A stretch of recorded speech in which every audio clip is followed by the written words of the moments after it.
Evo pogledajte kako to izgleda. Razumijemo veselje, međutim i veselje ima svoja pravila igre.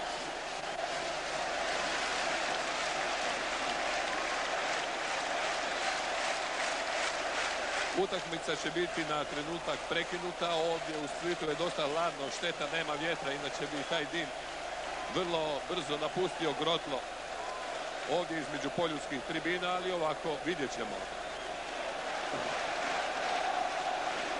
Mladi razulareni maloljetnici koji bodreći Hajduka na taj način ne čine korist, već štetu Hajduku. Ne mogu to naravno razumjeti, ali ne rješava se to samo u klubu, već i u svim ostalim sredinama gdje ti mladići trebali biti odgajani i odgojeni.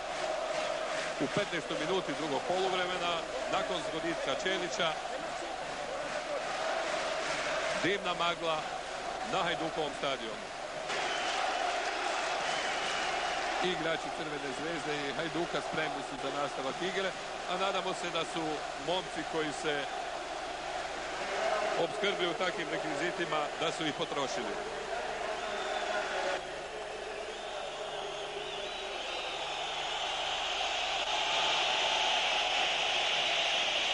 To su oni navijači koji ne dolaze na utakmice da bi se veselili sportu i nogometu, već da bi se rušiljački iživljavali.